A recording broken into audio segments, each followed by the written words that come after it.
우리 정말 다시 해결해서 주의 이름으로 반갑고 환영하고 축복합니다. 오늘은 맥주감사절입니다.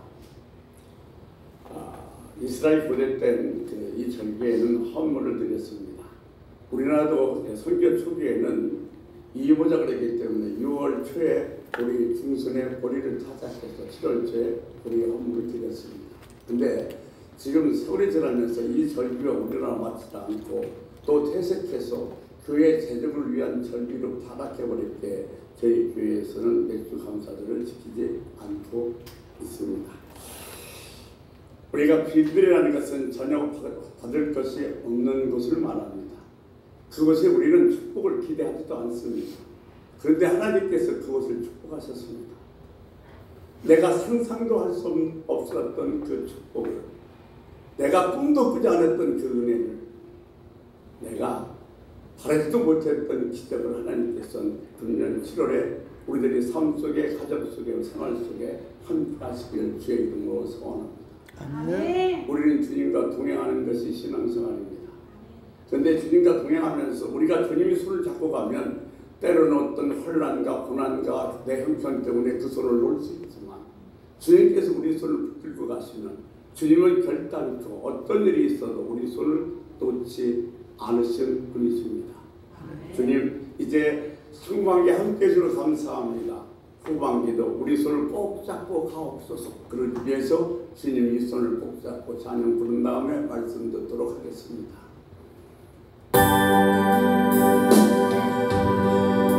주님의 손을 꼭 잡고 가소서. 약하고 피곤한 이 몸을 복음을 감소 택시사 빛으로 손잡고 나인도 우리 손을 밀고 주시며 인생이 힘들고 고난이 겹칠 때에 주님이여 날 도와 주소서. 외치는 이 소리, 외치는 이 소리, 믿음을 이시사 손잡고 나 인도하소서.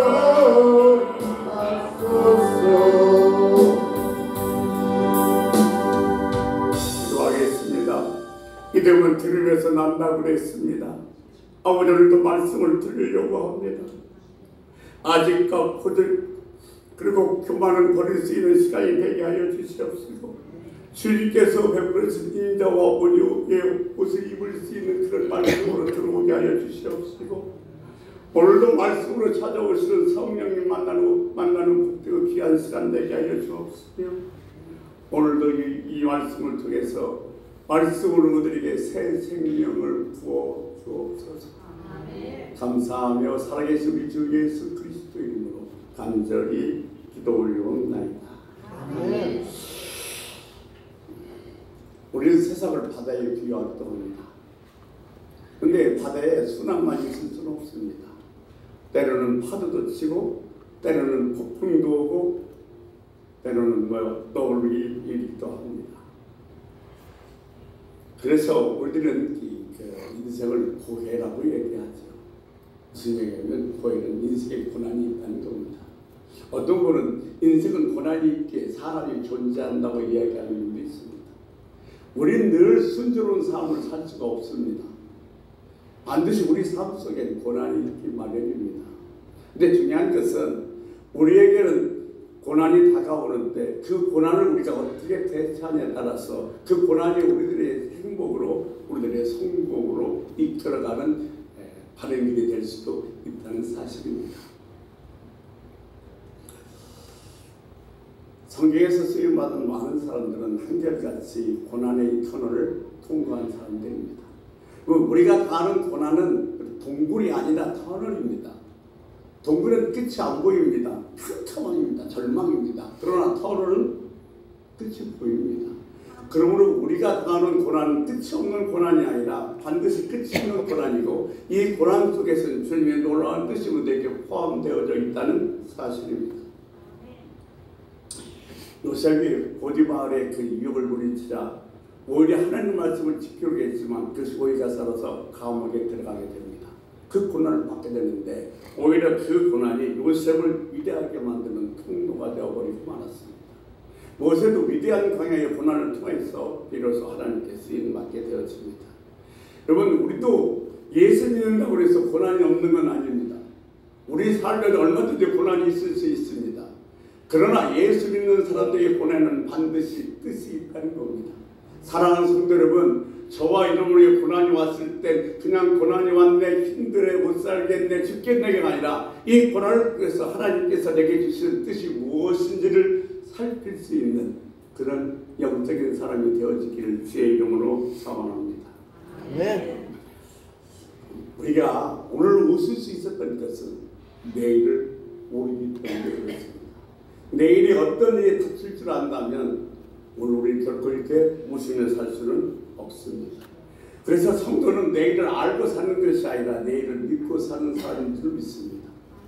그런데 내일을 모르기 때문에 오늘 우리가 행복하고 웃을 수 있는 것인데 왜 그렇게 내일을 알려고 합니까? 여기 찾아가서 물어보고 저기 가서 살펴보고, 여러분, 우리는 내일을 알고 사는 것이 아니라 믿고 살기에 행복한 사람인 것입니다. 소수의 경제학자들이요, 사실 베네수엘라나 그리스나 인도에 대해서 경고를 여러 번 했었습니다만 흥분한 사람들이 그 경고를 무시해버려서 오늘날 대단한 어려움을 당하고 있는 것입니다. 사람들은 상황을 바르게 인식하기보다는 듣기 좋은 말을 들으려는 경향이 있습니다. 많은 사람들은 성공적인 삶을 원합니다. 사랑하는 성도 여러분, 여러분도 성공적인 삶을 원하십니까? 안 원하세요? 여러분 성공적인 삶을 원하십니까? 아멘. 아멘 하는 것만 성공적인 삶을 살지어다. 그런데 여러분, 성공적인 삶을 살기 위해서는 귀가 발달해야 됩니다. 듣기 좋은 소리가 아니라 바른 말을 들을 수 있어야 됩니다. 세상은 이렇게 말합니다. 100번이 불이익견이다. 내가 100번 들어도 한 번 보는 것만 못하다고 얘기합니다. 이것은 세상적인 방법입니다. 성경은 뭐라고 얘기하냐면 들을 있는 자는 들을 자라고 얘기합니다. 우리는 보는 것이 아니라 듣는 것에 얼마나 중요하다는 사실을 한번 깨달을 수 있어야 될 줄 믿습니다. 믿음은 들음에서 나옵니다. 오늘 여기에서 놀라운 기적이 일어났습니다. 원명의 현재님이 지푸를 던져버리고 펄쩍펄쩍 뛰었습니다. 근데 아멘, 그게 될 줄 믿습니다. 근데 오늘 여기에 처음 오신 분이 그 광경을 보고서 예수를 믿을까요? 조지 시대도 마찬가지였습니다. 죽은 자가 살아나도 예수 안 믿었습니다. 보는 것이 아니라 듣는 겁니다. 주님께서는 도마에게 뭐라고 말씀하셨습니까? 너는 보고 믿으려고 하느냐? 안 보고 믿는다고 복되다. 그러니까 믿는 것은 보는 것이 아니라 듣는 겁니다. 듣는 것이 우리들의 삶 속에 얼마나 중요한지 모릅니다. 다시 한번 말씀드리면 듣기 좋은 말이 아니라 바른 말을 들을 수 있어야 됩니다. 제가 수요일날 치과를 갔다 오냐고 광명을 갔다 오다가 점심때가 돼서 톨게이트 휴게소에 들어갔습니다. 점심시간이라 사람들이 상당히 많았습니다. 빈자리가 없었습니다. 근데 보통 4인용 특작의 식탁인데 한 사람씩 앉아있는 테이블도 여러 군데 있었습니다. 저는 바로 자리가 나서 앉아서 기다리고 있었는데 바로 저희 뒷테이블에 청년 하나가 이 핸드폰으로 유튜브를 보면서 뭔가 맛있게를 먹고 있었습니다. 자, 혼자 앉아 있으니까 중년 세대가 다가와서 실례합니다. 잠시 앉겠습니다라고 양해를 구했습니다. 근데 제가 그 모습을 보는 순간 깜짝 놀랐습니다. 이 청년은 그 중년 남자에게 시선조차도 주지 않고 아무 반응도 없습니다. 계속 유튜브를 보면서 밥만 먹고 있습니다. 여러분들 가끔 카페에 가면 그런 광경을 보셨을 겁니다. 저는 그 어머니들이 모여서 담소를 하는데 3살짜리, 2살짜리, 4살짜리 아이들은 다 뭐하고 있냐면 핸드폰에다가 만화 영화를 보고 있습니다. 오늘날 문화는 보는 문화가 되어버렸습니다. 보는 게 익숙합니다. 그런데 여러분, 이런 말이 있습니다. 돈은 남의 돈인데 귀는 내 귀다.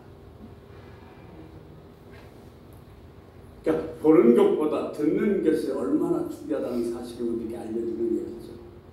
주님이 제야 요한이 밤모섬에서 유배를 갔습니다. 그래서 이 소아시아 7교회에다가 편지를 썼습니다.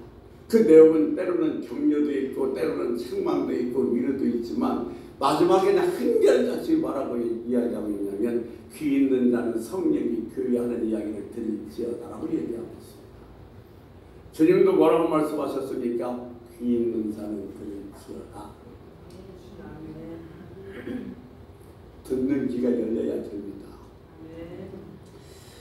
어느 목사님이 어느 집사님에게 이렇게 말했습니다. 집사님, 주일 성수하세요. 하나님이 책임져 주십니다. 그랬더니 그 집사님이 이렇게 대답하더랍니다. 목사님, 현실은 눈앞에 있고 주님은 너무 멀리 계십니다. 이 현실을 봐서는 도대체 말씀대로 살 수가 없어요. 자, 우리가 정말로 성공적인 삶을 살기 위해서는 뭐가 열려야 되냐? 귀가 열려야 될 줄을 믿습니다. 귀가 발달하시기를 주의 이름으로 축원합니다.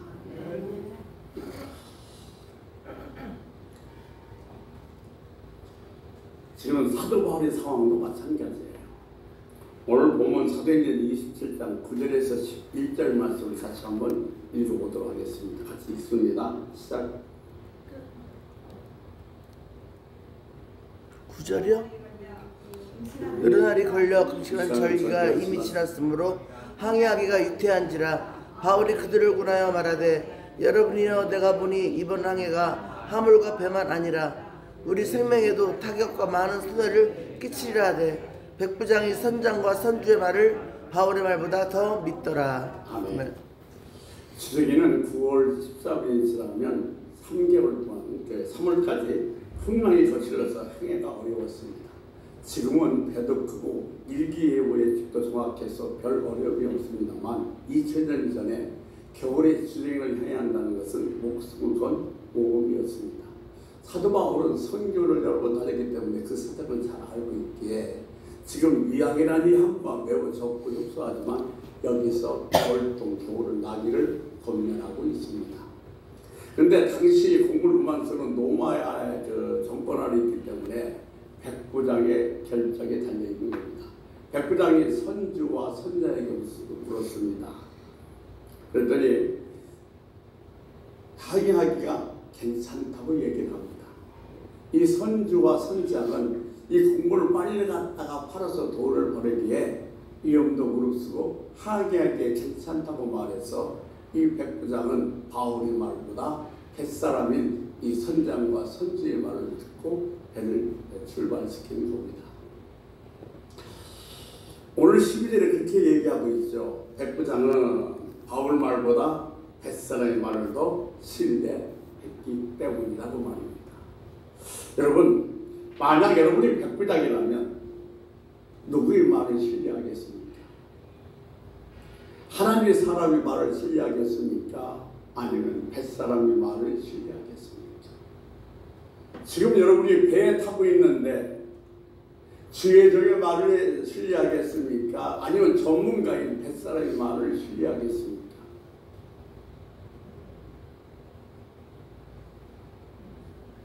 어느 쪽을 믿으시겠습니까? 지금 육지가 아니라 배를 타고 있어요.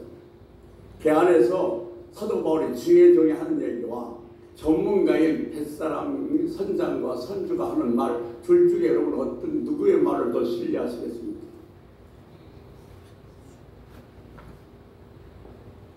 대부의 사람들은 세상의 유행과 대세를 따라가게 되어 있습니다. 사람들은요, 기분 좋은 말에 기분도 기울이게 되어 있습니다. 그런 면에서 우리는 영적인 인도를 받아야 됩니다. 지금 저 사람이 내게 기분 좋은 말을 하는데 그 기분 좋은 말이 정말로 진심을 담아서 내게 하는 말인지, 아니면 나를 기분 좋게 하려고 하는 말인지, 아니면 그 기분 좋은 말에 뭐 다른 의도가 담겨 있지는 않는지 영적으로 구별할 수 있어야 됩니다. 사도 바울은 하나님의 인도를 받는 사람이기 때문에 그가 행하는 방법은 달랐던 것입니다. 여러분, 우리도 하나님의 사람이라면 그 어떤 데 내가 무엇을 선택하고 무엇을 내가 결정했을 때에 하나님의 인도를 받아야 될 줄로 믿습니다. 그렇다면 하나님의 인도를 받는 방법은 무엇인가? 하나님의 말씀에 성경의 인도를 받는 겁니다. 성령의 지시를 받는 겁니다. 그리고 하나님의 사람의 말을 듣는 겁니다. 어떤 분이 요즘 주식이 대단히 많이 오르고 있어서 하나님께 간절히 기도했답니다. 하나님, 어떤 주식을 사야 될까요? 제가 어떤 주식을 사야만이 좀 이번에 돈 좀 벌겠습니까? 라고 기도했더니 하나님께서 뭐라고 응답하셨을까요? 이렇게 말씀하셨답니다. 내 부모를 하늘에 쌓아.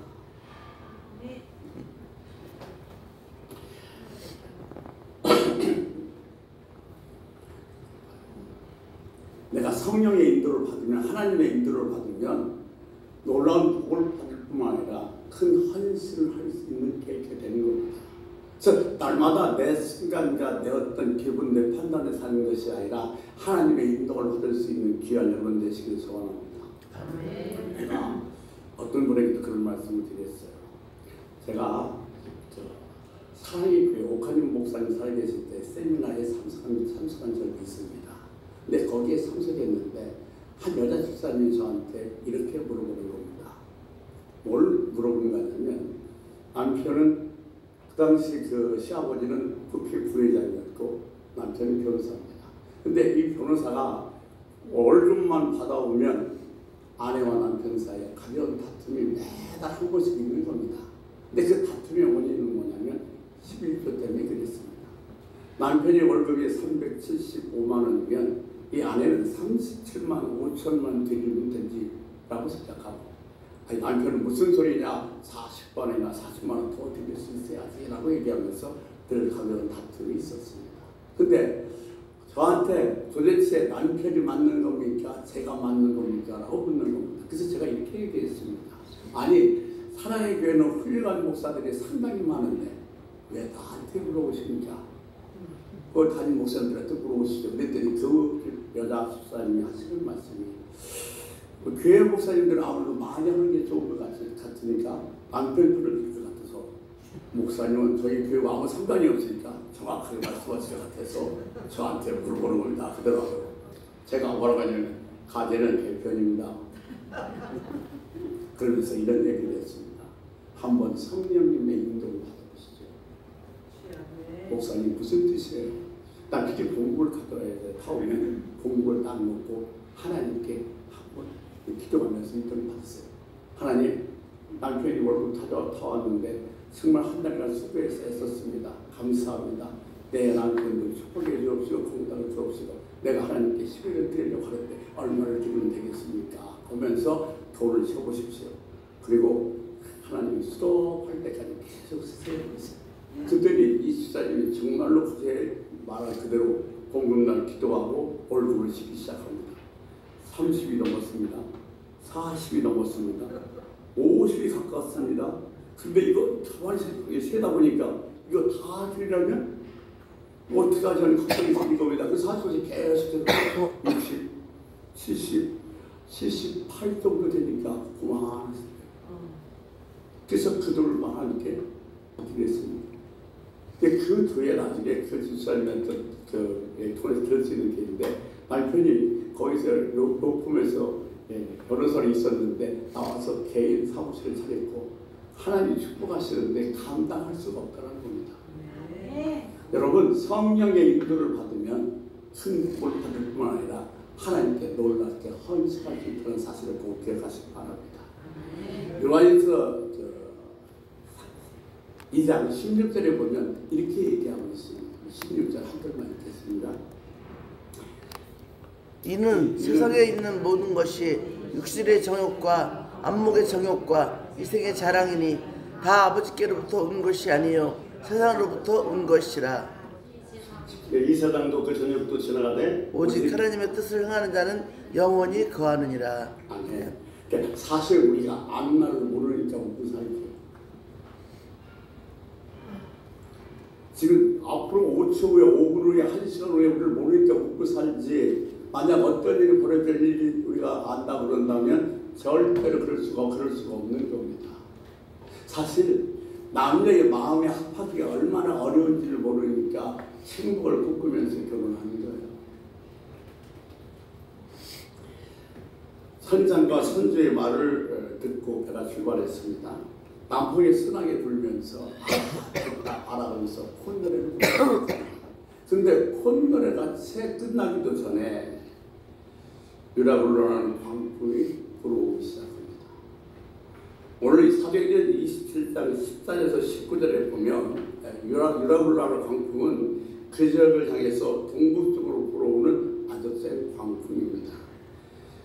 그 광풍에 휩쓸려 여러 날 방향을 잃고 표류하다가 정신을 차리고 배에 달고 다니는 거로 작은 보트를 위에 놓고서 묵고 또는 쓰러져서 모래수에 빠지지 않게 아주 전부를 다해서 간신히 움직이고 있는데도 불구하고 도저히 정신을 차릴 수 없습니다. 광풍이. 그래서 최후의 수단으로 이 선장이 뭐라고 얘기하냐면 짐을 다 버리랍니다. 여러분, 버리는 짐, 이 짐이 어떤 짐이에요? 선장과 선주가 이거 빨리 갔다가 날라서 돈 벌려고 실었던 그 짐을 뭐 하라는 거예요? 버리라는 겁니다. 여러분, 그렇게 빨리 돈 벌고 싶어서 그 짐을 실었는데 지금 그 짐을 버려야만 살 수 있는 겁니다. 살기 위해서는 버려야 합니다. 여러분, 내 삶에 뭔가 고난이 오고 고통이 올 때는 내게는 뭔가 버릴 것이 있는 것이 없는가를 한번 살펴봐야 됩니다. 이 배의 그 고난에서 벗어나기 위해서는 뭐예요? 그들이 그렇게 아꼈고 돈 벌려고 했던 그 짐을 바다에 버려야만이 살 수 있기 때문에 그렇습니다. 여러분이 지금 살다 보면 이 고난과 역경이 올 때 하나님께서 내게 뭔가 버릴 것이 있어서 그런 것은 아닌지 한번 생각해보면서 뭘 버려야지를 기억해내보시기 바랍니다. 언젠가 뉴스에 이런 일이 생겼었죠. 한 집에 강도가 들어왔습니다. 저번 잘 사는 저택입니다. 자, 강도가 와서 묶어놓고 돈 내놓으라고 그랬습니다. 그러니까 묶인 주인이 돈이 어디 있다고 도대체 얘기를 하지 않습니다. 자기 몸에 있는 것도 아무것도 이러려고 하지 않습니다. 그게 결국 서로 실갱이 하다가 이 강도가 그 안준 여자 주인을 찔러 죽였습니다. 그러고 나서 그가 훔쳐간 돈이 얼마냐면 47만 원. 놀랍지 않아요? 47만 원 못 벌여서 죽었어요. 극단적인 예입니다만 광풍이 불어올 때, 내 인생의 광풍이 불어올 때 그것이 돈이든 사람이든 습관이든 버릴 걸 버려야 삽니다. 버려야 될 짐이 있다면 여러분 지금 빨리 버리시기 바랍니다. 그 짐 버려야 삽니다.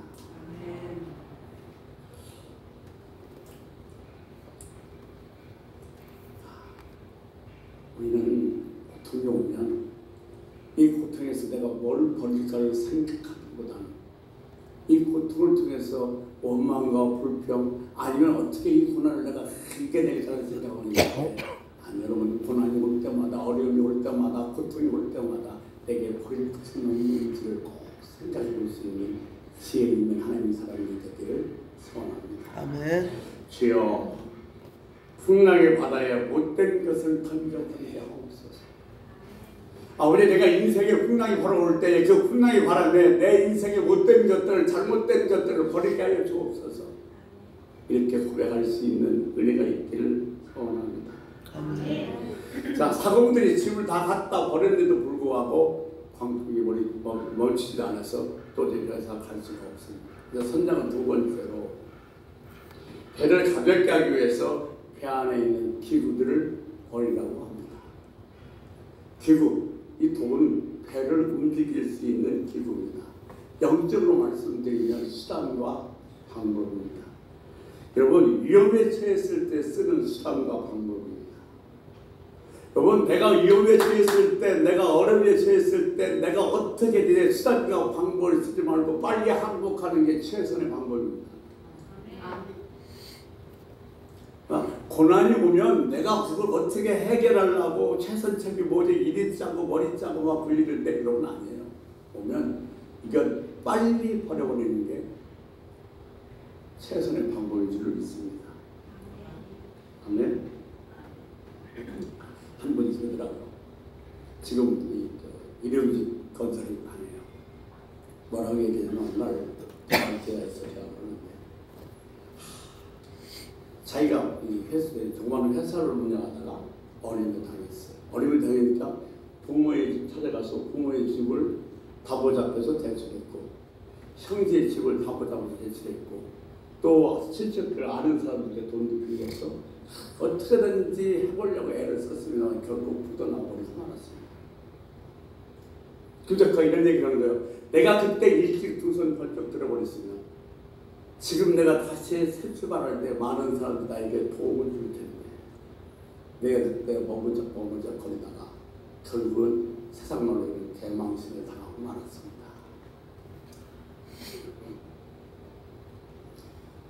내가 고난이 올 땐 버릴 건 빨리 버려야 됩니다.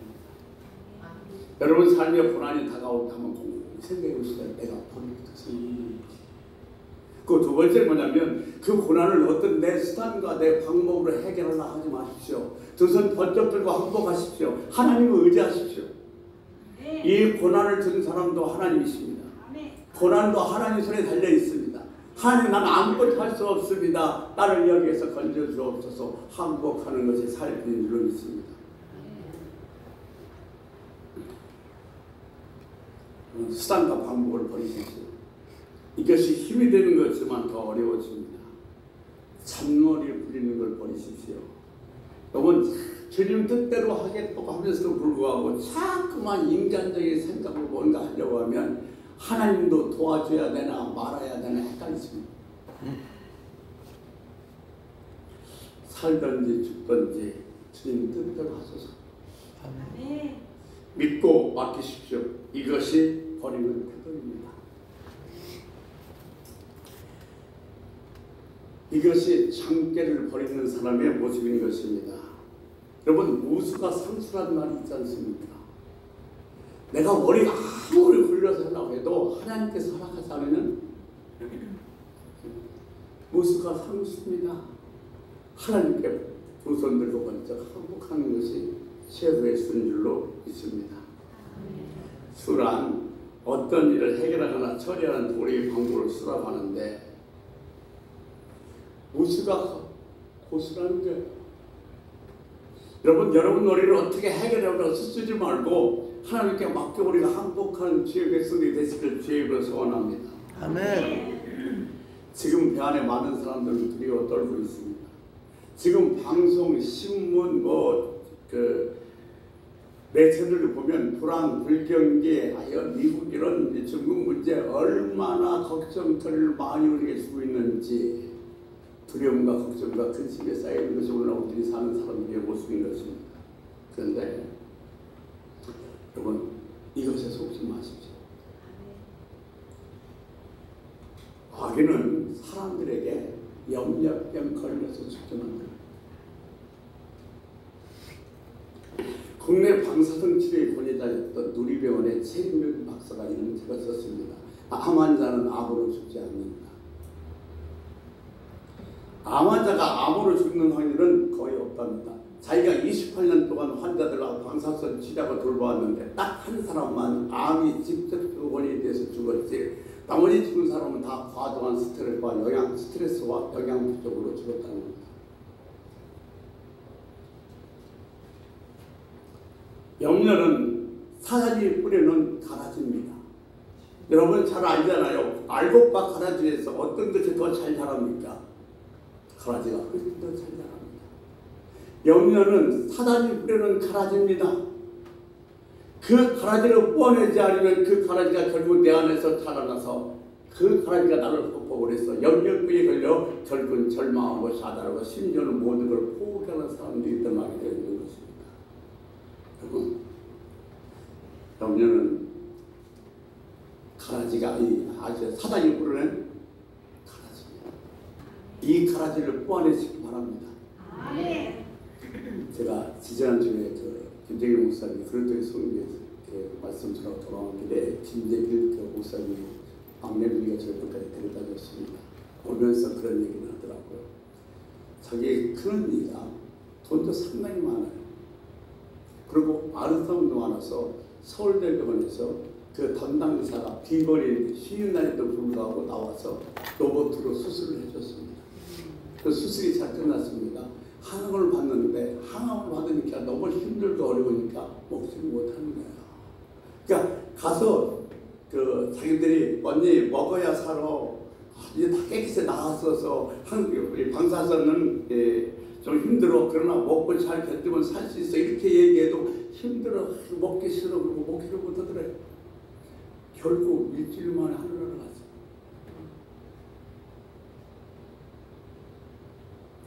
여러분을 망치는 건 다른 것이 아니라 뭐예요? 염려예요. 염려병에 걸리면 여러분 약이 없어요. 근데 가라지가 내 마음속에 염려 한번 딱 뿌려놓으면 그 염려는 절대로 쉽사리 없어지지 않습니다. 오늘 이렇게 외칠 수 있길 바랍니다. 나는 괜찮아. 나는 문제없어. 나는 이길 수 있어. 염려야 가라. 이렇게 외칠 수 있는 여러분 되시길 주의 이름으로 소원합니다. 아멘. 주님 말씀하잖아요. 겨자씨만한 믿음이 있어도 산을 들어서 바다에 던져진다. 불황도 불행도 우울증도 염려도 가라 명령하면서 다 던져버리십시오.